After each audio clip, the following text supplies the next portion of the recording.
चला, आवाज येतोय सर्वांना? Yes sir.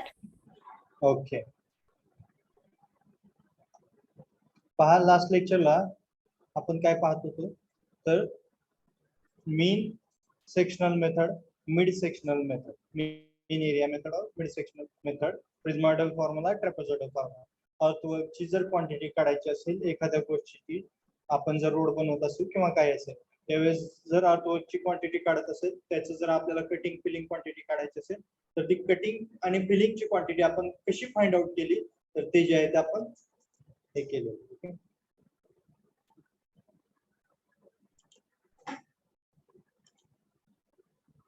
तर हा प्रॉब्लेम स्टार्ट होता आपला मे बी, बरोबर.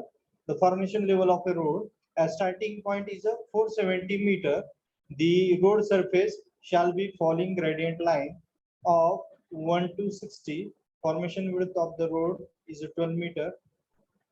Side slope 1:2 in embankment and 1:15 or 1:1.5 in cutting. Assume there is no cross slope to the ground. Chain is दिलेलं होतं आणि RL दिली होती म्हणजे ती ग्राउंड लेवल. त्याच्यावरून आपण काय केली, फॉर्मेशन लेवल काढली. कशी काढली फॉर्मेशन लेवल? सगळ्यांच्या लक्षात आलेला असेल हा फॉर्म्युला. कसा तयार केला? प्रिव्हियस आरएल म्हणजे जी पहिली दिलेली 470 आरएल आहे मायनस और प्लस. प्लस कधी कराल? ज्यावेळेस रायझिंग ग्रेडियंट असेल त्यावेळेस इथं प्लस करा, ज्यावेळेस फॉलिंग ग्रेडियंट असेल तर इथं तुम्ही मायनस करा.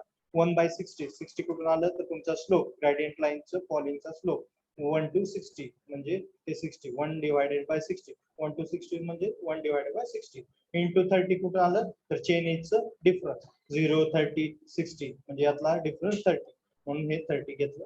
आन्सर आला 469.5. सेम तसंच फॉर्मेशन लेवल सगळ्याची काढ. पहिली जी असेल ती 470, दुसरी 469.5 आणि त्या प्रकारे काढल्यानंतर फॉर्मेशन लेवल आणि ग्राउंड लेवल मधला डिफरन्स, फॉर्मेशन लेवल आणि ग्राउंड लेवल मधला दोन्ही मधला डिफरन्स तो म्हणजे असेल तुमचा डी. ओके, तो म्हणजे असेल तुमचा डी. ठीक आहे, मग तो डी तुम्ही फाइंड आउट केला. मग तो डी एक तर प्लस येईल किंवा मायनस येईल. मागच्या प्रॉब्लेम मध्ये सगळे डी जे होते ते प्लस आले होते, पॉझिटिव्ह आले होते, मे बी सॉरी हा निगेटिव्ह आले होते. आणि यामध्ये आता कसे आहेत सर्व, म्हणजे यामध्ये निम्मे जे आहेत ते पॉझिटिव्ह आहेत, निम्मे जे आहेत निगेटिव्ह. आणि जिथं डिफरन्स झाला तीच गोष्ट आपण लास्ट लेक्चरला पाहत होतो. इथं दिलेलं आहे minus sign indicates cutting section. ज्यावेळेस जर तुमची डिफरन्स फॉर्मेशन लेवल आणि ग्राउंड लेवलची निगेटिव्ह येत असेल तर समजायचं की तिथं काय आहे तर कटिंग आहे, आणि जर पॉझिटिव्ह येत असेल तर समजायचं की फिलिंग आहे. हे मी तुम्हाला डायग्राम द्वारे पण दाखवलं. ग्राउंड लेवल कुठं असते, फॉर्मेशन लेवल कुठं. फॉर्मेशन लेवल म्हणजे आपण रोड बनवणारे ती लेवल, आणि ग्राउंड लेवल म्हणजे जी की ऍक्च्युअल आहे सध्या ती म्हणजे ग्राउंड लेवल. त्यामध्ये प्लस मायनस काय होते ते डायग्राम काढून पण दाखवलं होतं. ठीक आहे, बघा. In between 90 and 120 chainage there is a difference in side from banking the section is converted into cutting. इथं 90 to 120 या चेनेजला ह्या प्रॉब्लेम मध्ये काय होतंय 0.3 difference plus two negative minus 1.7 ला जातो. तीच डायग्राम आपण पाहत होतो. टोटल डिस्टन्स आहे 30. हे जर एक्स मानलं तर हे असेल 30 minus x, vertical divide by horizontal, vertical divide by horizontal. तेच केलं. 60.3 डिवाइडेड बाय एक्स, इथं 1.7 डिवाइडेड बाय 30 मायनस एक्स ते केलं, आणि एक्स ची व्हॅल्यू तुम्हाला काहीतरी समथिंग आली, इथे आली 4.5. इथं आपण होतो. बरोबर, येतोय आवाज सर्वांना? लक्ष आहे सर्वांचं? Yes sir. Yes sir. हा, लक्ष द्या व्यवस्थित. चेनेज बघा, आता पहिल्यांदा जो आपला कॉलम आहे तो चेनेजचा जो दिलेला असतो तुम्हाला, बरोबर. नेक्स्ट पुढे गेल्यानंतर डेप्थ जी की आपण आता फाइंड आउट केलेली आहे 3.52. फक्त लिहिताना इथं प्लस मध्ये लिहिणार डेप्थ, परंतु ज्यावेळेस आपण काय मायनस वगैरे असेल तर त्याची क्वांटिटी त्या कटिंग मध्ये लिहा. हे पाठीमागच्या पण लेक्चरला सांगितलेलं आहे. डेप्थ प्लस मध्येच लिहायची. आता इथं त्यांनी मायनस मध्ये इंडिकेट केली तरी चालेल, पण तुम्ही इथं जरी प्लस मध्ये जर लिहिली तरी चुकीचं नाहीये, एवढं लक्षात ठेवा. फक्त लिहिताना इथं व्हॅल्यू जी असेल ती कटिंग मध्ये लिहिली पाहिजे. त्याचं जे आन्सर येईल ते व्हॉल्यूमचं ते कटिंग मध्येच आलं पाहिजे. आणि जे प्लस मधलं आहे, जी डेप्थ प्लस मध्ये आली होती त्याचा आन्सर तुमचं बँकिंग मध्येच आलं पाहिजे. नेक्स्ट चेनेज डेप्थ, डेप्थ झाली बी इंटू डी. डी काय आहे आपला, किती आहे या प्रॉब्लेम मध्ये? अगोदर तुम्ही सांगा, तुम्ही प्रॉब्लेम सॉल्व्ह केले का 2-3? एक 4 प्रॉब्लेम सॉल्व्ह करा म्हणून सांगितलं होतं, केले सर्वांनी सॉल्व्ह? मे बी 1 का 2 स्टुडंटनी फक्त सेंड केलं, त्याला काहीतरी प्रॉब्लेम आला होता, विचारला त्याने प्रॉब्लेम.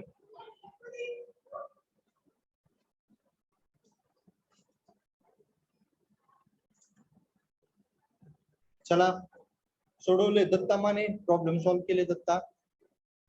नाही सर बर सॉल्व्ह करा, असं नका करू, त्याशिवाय आज संध्याकाळी पाठवतो सर. हा चालेल.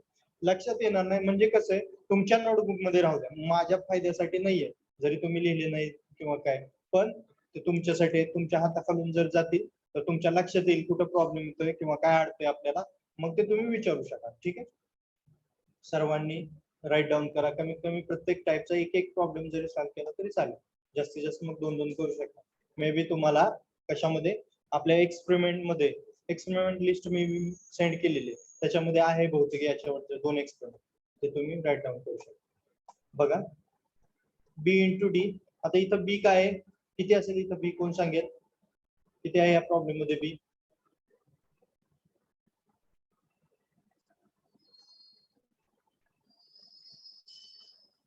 किती आहे बी? 12 मीटर. 12 मीटर. इथं बघा क्वेश्चन मध्ये निम्मा आन्सर दिलेला असतात.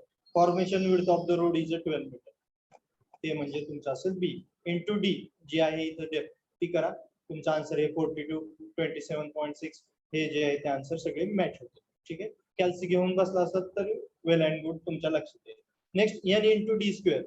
एन म्हणजे स्लोप, जो की आपण काढलेला आहे किंवा दिलेला आहे. आपल्याला काय दिलेलं आहे, तर यांनी दिलेलं आहे side slope 1:2 in embankment and 1:1.5 in cutting. ज्यावेळेस कटिंग साठी यूज करत असाल डेप्थ, त्यावेळेस 1.5 घ्या. ज्यावेळेस तुम्ही एम्बॅकमेंट साठी यूज करत असाल त्यावेळेस 2 घ्या. ओके, मग आता इथं सध्या जे चालू आहे पहिलं ते आहे आपलं सगळं एम्बॅकमेंट, म्हणजे इथं 2 नाही मल्टिप्लाय करणार इंटू डी स्क्वेअर. डी काय आहे 3.5, तुमचा आन्सर 24.5 आहे. येते बरोबर? बघा नसेल येत तरी पण हा ओके. नेक्स्ट पुढे, आता ज्या वेळेस इथपर्यंत आलं, परंतु याच्या पुढं हे 94.5 कुठून आलं, लक्षात आलं? हे कुठून आलं कोण सांगू शकेल? इथं 0 0 हे 0 आणि हे 94.5 कोण सांगेल? 90 प्लस ते x चा distance 4.5. Good good good. 90 plus जे एक्सेसिव्ह डिस्टन्स, जे की इथं आपल्याला चेंज झालेलं आहे, प्लस टू निगेटिव्ह गेलेलं आहे. मग हे किती आहे, तर x इज इक्वल टू 4.5, म्हणजे 90 इथं होतं, इथं 4.5 आणि मग इकडे 120, बरोबर? म्हणून 90 प्लस 4.5 केलं 94.5. डेप्थ त्याला काय असेल 0. बी इंटू डी पण 0, एन डी स्क्वेअर काय नसेलच, आणि B D plus N D square काय येईल 0 येईल. ओके बरोबर, गुड. नेक्स्ट 120. आता 120 साठी 120 च तुम्ही कॅल्क्युलेशन करत असताना इथं डेप्थ जी आहे ती निगेटिव्ह आहे, म्हणजे आपला आन्सर जे किती आलेला आहे 1.7 आणि इथे किती आलेलं 1.5. म्हणजे आता इथं आपण काय करणार आहे, ह्याचं जे सगळे आन्सर येतील ते कशामध्ये येतील, पुन्हा फायनल आन्सर कटिंग मध्ये येईल. ओके, त्यावेळेस मग बी इंटू डी करा, त्याचं तुम्हाला हे एन डी स्क्वेअर पर्यंत मिळेल. Next B D plus N D square म्हणजे 42 प्लस 24.5 हे करा, तुम्हाला हे आन्सर सगळे मिळून जाईल. Next M. एम म्हणजेच काय, depth mean, sorry area of depth और मीन एरिया. मीन एरिया कसा काढला आपण, A1 plus A2 divided by 2. A1 plus A2 हे 52.34 कसं आलं असेल, मग कोण सांगेल? हे कसं आलं असेल कोण सांगेल? आणि इथंच का आलं, इथं का नाही आलं ते पण सांगेल. Average घेतलं 66.5 plus 38.18 divided by 2, then 52.34 answer आहे. गुड. बघा आपण 0 पासून स्टार्ट करतो, म्हणजे 0 रिडिंगला आपण काय तिथं काही लिहिणार नाही. मीन एरिया कुठे येईल, दुसऱ्या ठिकाणी येईल ना. मीन एरिया पहिल्या ठिकाणी येऊ शकत नाही. ज्यावेळेस दुसरी गोष्ट काहीतरी दुसऱ्या ठिकाणी येईल त्यावेळेसच तुमचा काय येणार आहे, तर मीन एरिया येणार आहे. ठीक आहे, मग त्यामुळे काय केलं आपण या ठिकाणी, तर 66.5. बघा आपल्या एरियाचा फॉर्म्युला काय आहे, बीडी प्लस एन डी स्क्वेअर. मग BD1 प्लस ND1 स्क्वेअर और BD2 plus ND2 square. Okay ठीक आहे, ते कसं असेल तसं A1 आहे A2 आहे का त्यानुसार. म्हणून area is equal to BD plus ND square. मग आता आपण एम काढतोय म्हणजे मीन एरिया काढतोय. मग A1 plus A2 divided by 2 म्हणजे 66.5 प्लस 38.18 डिवाइडेड बाय 2 हे आन्सर मिळतो. तसंच सेम 38.18 प्लस 12.42 प्लस करा डिवाइडेड बाय 2 हे आन्सर येईल. अशा प्रकारे तुम्हाला हे AM चे आन्सर्स मिळतात. नेक्स्ट पुढे लेंथ काढत असताना तुम्ही काय करणार आहे, जी काही चेन एजचा डिफरन्स आहे तो घेणार आहे तुम्ही, बरोबर. मग तो किती आहे, 30 आहे. आता इथं 4.5 कुठून आला तर 90 आणि 94.5 मधला 4.5 आणि 94.5 आणि 120 मधला 25.5 म्हणून हा डिफरन्स जो आहे तो इथे चेंज झाला आहे. हे पण लक्षात ठेवा, नाहीतर एवढ्या गोष्टीमुळे तुमचा आन्सर जे आहे ते चुकण्याचे चान्सेस आहेत. का तर आपण या ठिकाणी काय झालेलं आहे, क्रॉस झालेलं आहे, +2 निगेटिव्ह गेलेलं आहे. म्हणून इथं आपण जसं आपण मी तुम्हाला सांगितलं होतं एसएफडी बीएमडी काढत असताना तुम्हाला शिअर फोर्स डायग्राम आणि बेंडिंग मोमेंट डायग्राम मध्ये पॉइंट ऑफ कॉन्ट्रा शिअर आणि पॉइंट ऑफ कॉन्ट्रा फ्लेक्चर काढावा लागतो. त्याप्रमाणे इथं आपण पॉइंट ऑफ कॉन्ट्रा शिअर थोडक्यात काढला, त्याची एक्स ची व्हॅल्यू काढली आणि त्याप्रमाणे त्याची जो आहे तो चेन एज लिहिला आणि त्याचं काय असेल ती लेंथ जी आहे ती दोन्ही मधला डिफरन्स टाकला आणि त्यानुसार आन्सर काढला. मग आता हे इंटू करा, सगळ्या गोष्टी तुम्हाला कटिंगच्या व्हॅल्यू मिळतील. ज्या मायनस मध्ये आहेत त्या फक्त कटिंग मध्ये, ज्या प्लस मध्ये आहेत त्या फक्त बँकिंग मध्ये. टोटल करा, तुम्हाला व्हॉल्यूम भेटेल. ओके, कुणाला काही प्रॉब्लेम आता या प्रॉब्लेम्स मध्ये मिड, मीन, प्रिझमॉइडल आणि ट्रॅपेझॉइडल?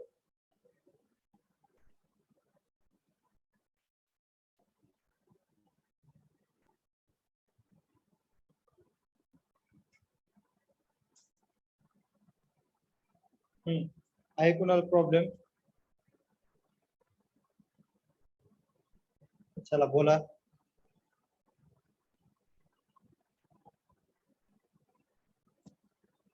मुलांमध्ये कुणाला प्रॉब्लेम आहे का? मुलांमध्ये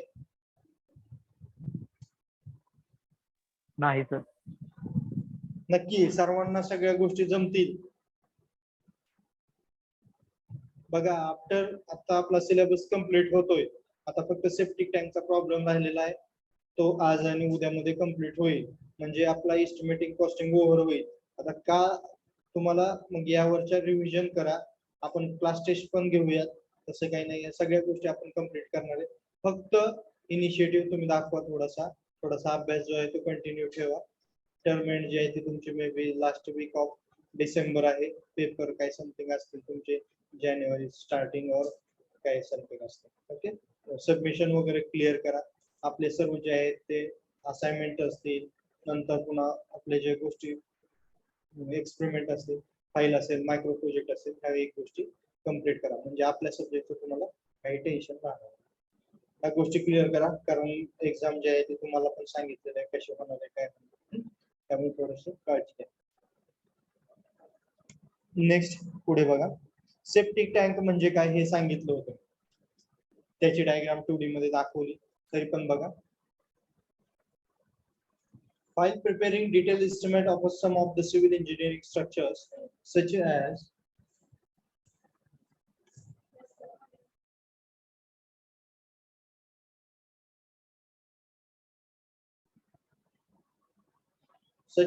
septic tank, community well, RCC slab culvert, the knowledge of various items is necessary. Septic tank म्हणजे काय सांगितलेलं बघा. It is nothing but a underground tank which is constructed to dispose waste from WC and waste from individual houses. These tanks are constructed where municipal corporation sewage system is not available. मग septic tank म्हणजे काय तुमच्या लक्षात आलं? Underground structure आहे, जे की पूर्णपणे झाकलेलं असतं. त्याच्यामधून आपण मग काय म्हणजे त्या WC मधून येणारी जी सगळ्या मैला वगैरे असेल तो तुमचा सेप्टिक टँक मध्ये जाणार, जमा होणार. ओके, तुमचं जे काही सॉलिड वेस्ट असेल और वॉटर वेस्ट असेल ते सगळं तुमच्या WC मध्ये, सॉरी या सेप्टिक टँक मध्ये जाणार. ठीक आहे. Next, community well. The wells which are constructed for drinking water purpose or for irrigation purpose are called community well. बघा, the wells which are constructed for a drinking water purpose or for irrigation purpose are called community well. माहिती आहे मग वेल म्हणजे काय, public health engineering मध्ये शिकलेलं आहे. Culvert, it is a small bridge structure of a smaller span, generally it about 5 meter to 6 meter. These culverts are used for carrying natural water of a canal and nala from on one side of the embankment of the road to another side. The culverts are single span. सांगितलेले तुम्हाला कल्वर्टची length जी असते ती 6 metre 7 metre असते म्हणून सांगितलं होतं. तुम्हाला उद्या एक्झाम मध्ये क्वेश्चन आला मे बी कल्वर्ट किती मीटर असतो, ब्रिज किती मीटर असतो, वियर किती, तर तुम्हाला ते सांगता. ठीक, प्रॉब्लेम पाहूयात आपण. Work out the quantity of the following items for septic tank having initial size 1.8 meter by 4.2 meter and height 1.6 meter. बघा सेप्टिक टँकची साईज काय सांगितलेली, लेंथला 1.8 मीटर, विड्थला 4.2 मीटर आणि हाईटला 1.6 metre. The top of slab of septic tank is 20 centimeter above GL. The top of slab of septic tank is 20 centimeter above GL. Ground level च्या वरती 20 centimetre काय आहे, तर त्या सेप्टिक टँकचा स्लॅब आहे 20 सेंटीमीटर. यामध्ये बघा कोणकोणत्या क्वांटिटी आपल्याला फाइंड आउट करायच्या आहेत. तर यामध्ये तुम्हाला अर्थवर्क इन एक्सकव्हेशन, पीसीसी 1:3:6. 1:3:6 म्हणजे कोणतं प्रपोर्शन झालं, M10. M15 M10. Okay, 10 15 centimetre. हा, 15 सेंटीमीटर थिकनेस. नेक्स्ट बीबी म्हणजेच कोण सांगेल बीबी चा long form,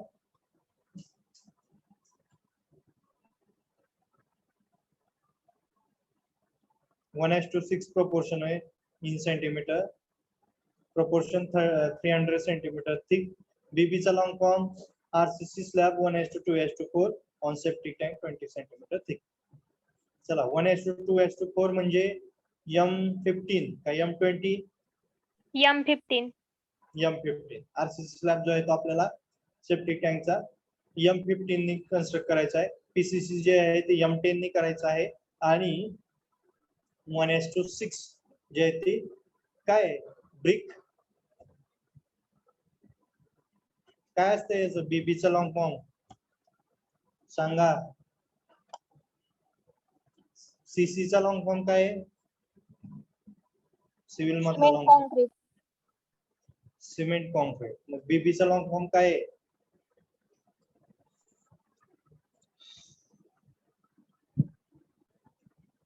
brick but masonry.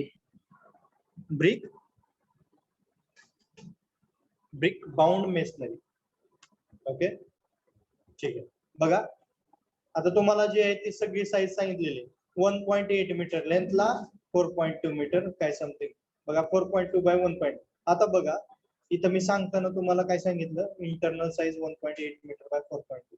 आता तुम्ही पण लक्षात घ्या इथं 1.8 मीटर अगोदर दिलेलं आहे आणि 4.2 मीटर नंतर दिलेलं आहे. मग एकदा मी मे बी सांगितलं होतं, पहिल्यांदा जे दिलेलं असतं ते बी असतं, दुसऱ्यांदा जे असतं ते एकतर डी असतं. पण आता इथे ऍक्च्युली हाईट जी आहे, डेप्थ जी आहे ती 1.6 मीटर दिलेली आहे, म्हणजे ही काय असेल लेंथ असेल 4.2 मीटर. तेच इथं दाखवले 4.2 मीटर बाय 1.8 जी आहे ती इन टू इन. ओके इथं सांगितलेलं बघा इंटरनल साईज सांगितलं बघा, इंटरनल साईज म्हटलंय वर्ड म्हणून हे इन टू इन असेल. नेक्स्ट 2.4 कसं झालं, मग आपल्याला जे आहे ती ब्रिक बाउंड मेसनरी जी आहे ती दिलेली आहे त्यांनी 300 सेंटीमीटर. 300 सेंटीमीटर म्हणजे किती झाली, 0.3 मीटर थिकनेस झाली. 0.3 मग 0.3 ऍड करा 4.2 असं त्यात मध्ये 0.3 ऍड करा, इकडे 0.3 ऍड करा 4.8 येईल आणि इकडे 0.3 ऍड करा, इकडल्या बाजूला 0.3 ऍड करा 2.4 येईल. आउट टू आउट डायमेन्शन म्हणजे काय झालं 4.8 metre by 2.4 metre. Got it, आलं लक्षात. हे वरची बीबीएम ची ब्रिक बाउंड मेसनरी म्हणजे जे आहे ते विट काम केलेलं असतं बघा, ते असं दाखवतो आपण. तुम्ही may be building construction building drawing मध्ये काढलेलं आहे, ड्रॉइंग काढत असतात. ओके लक्षात आले आहे यामध्ये काय अवघड, जायचंय पुढं? चला बोला, पटपट बोला. येस और नो? आले लक्षात ना?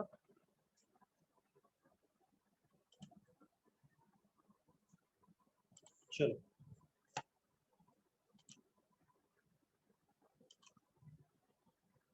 नेक्स्ट पुढे बघा. आता 4.8 मीटर जे आहे ते आउट टू आउट आहे, बरोबर. तेच आपण आता इथं प्लॅन काढलेला आहे, त्याचा सेक्शन पाहतोय आपण. आता प्लॅन मध्ये असं दिसतंय, सेक्शन मध्ये बघा 4.8 मीटर आउट टू आउट काढले आपण. ओके. नेक्स्ट बीबीएम जे आहे ते 0.3 ची साईडला काढलेली आहे, दिसत असेल तुम्हाला इथं. ओके.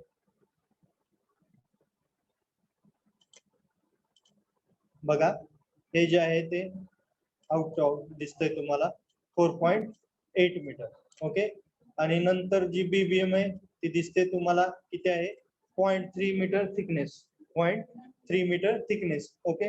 नेक्स्ट आता क्वेश्चन मध्ये काय सांगितलेलं आहे आपल्याला, तर ग्राउंड लेवल पासून जो स्लॅब असेल तो 20 सेंटीमीटर वरती दिसतोय म्हणून सांगितलेलं, म्हणजे किती असेल, 0.2 मीटर समथिंग आहे. ओके. तो जो आहे तो वरती दिसतोय, तो आता ग्राउंड लेवलच्या वरी दिसेल, तेवढा स्लॅब. नेक्स्ट आपल्याला पीसीसी जे आहे बघा, पीसीसी किती सांगितले, 15 सेंटीमीटर. 15 सेंटीमीटर बघा, खालची जी पीसीसी आहे ती 0.15 म्हणजे किती झाली, 15 सेंटीमीटर केलेली आहे. इथं पीसीसीचं चिन्ह कसं असतं माहिती आहे सगळ्यांना, माहिती आहे. आणि आरसीसीचं कसं असतं ते पण.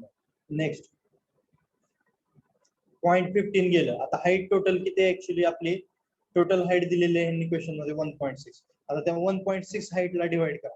टोटल हाईट बघा, स्लॅबची थिकनेस सोडून दिलेली आहे त्यांनी 1.6, त्याच्यामध्ये 0.15 तुमची पीसीसी, पुन्हा नंतर 0.2 तुमचं वरी गेलेलं, त्यातला थोडासा भाग जो आहे तो वरती गेलेला ग्राउंडचा, आणि इंटून मग किती राहील, इंटू इन, तर तिथे दाखवले बघा इथं 1.52. तुम्ही मायनस करून पहा, 1.6 मायनस 0.15 मायनस समथिंग, ते 1.52 जे आहे ते तुम्हाला इंटू इन म्हणजे स्लॅबच्या खाली जो आहे तो एरिया तुम्हाला भेटेल. कशामध्ये, सेप्टिक टँक मध्ये आतमध्ये, म्हणजे त्यामध्ये तुमचं पाणी वगैरे जे असेल, वेस्ट असेल ते त्यामध्ये राहील. ठीक आहे. नेक्स्ट आता आपण मग कसं काढणार, सेम जसं आपण long wall short wall method पाहिली, सेम तसंच इथं काय, long wall short wall method प्रमाणेच आपण प्रॉब्लेम आपण सॉल्व्ह करा. जसं आपण लॉंग वॉल पकडल्या, शॉर्ट वॉल पकडल्या, 2 1 काय नंबर समथिंग, त्याप्रमाणे आपण इथं आता ह्या प्लॅनला पकडणार आणि त्याप्रमाणे त्याचा सेंटर लाईनचा काय असेल त्यानुसार आपण त्याचं फाइंड आउट करू. ठीक आहे. बघा आता स्क्रीनवरती दिसत असेल तुम्हाला सोल्युशन मध्ये SR number, particulars of item, numbers, length, width, depth और height, quantity and total cost. कॅल्सी जवळ ठेवा म्हणजे काय प्रॉब्लेम आला तर लक्षात येईल.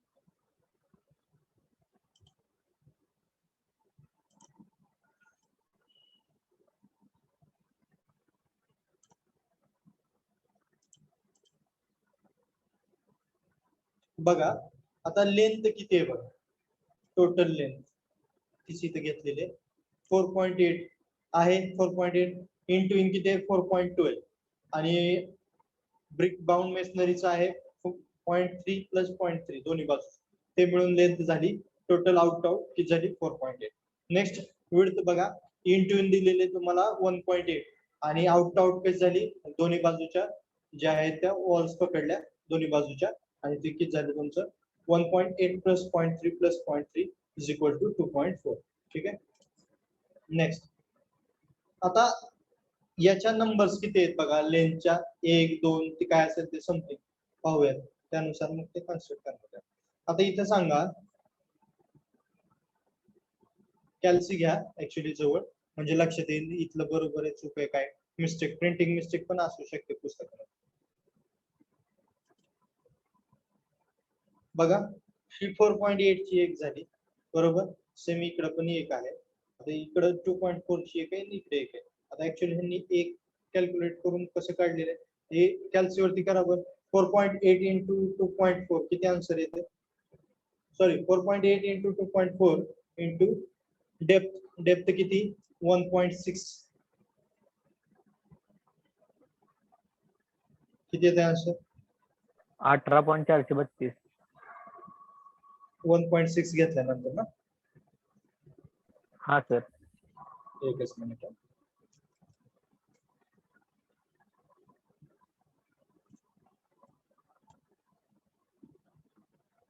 1.6 into 4.8 into 2.4 18.432 1.52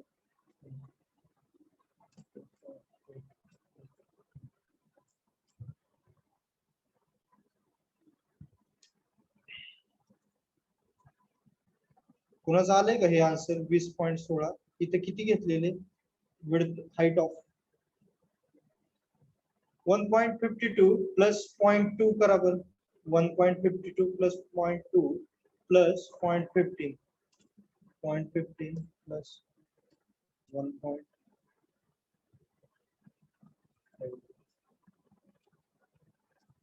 आले कुणाचं आन्सर ते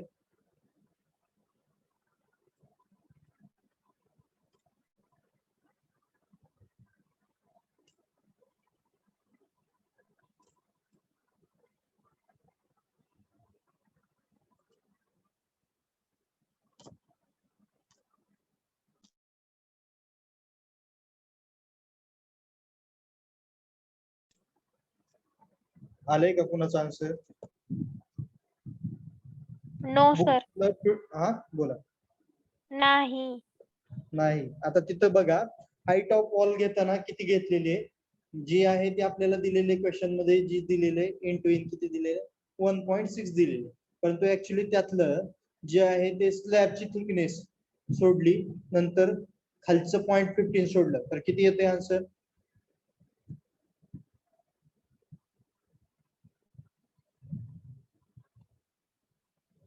वेट एक सेकंड मी करतो